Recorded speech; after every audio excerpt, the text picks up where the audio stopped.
Hello, आज आपण बनवणार आहोत भेंडी फ्राईज.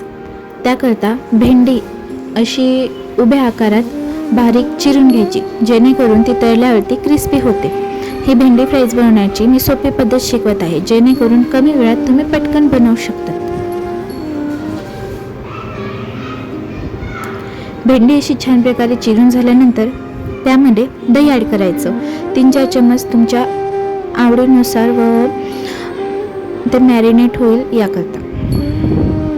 तांदळाचं पीठ ॲड करायचं. तुम्ही कॉर्नफ्लॉवरही यूज करू शकतात.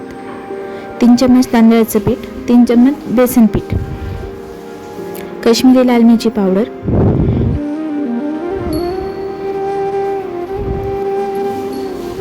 हळद, मीठ चवीनुसार.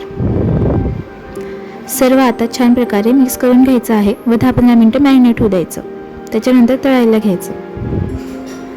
मंद आचेवरती छान असं क्रिस्पी तळून घ्यायचं. तळून झाल्यानंतर त्यामध्ये चाट मसाला ॲड करायचा व सर्व करायचं. झाले आपले भेंडी फ्राईज रेडी.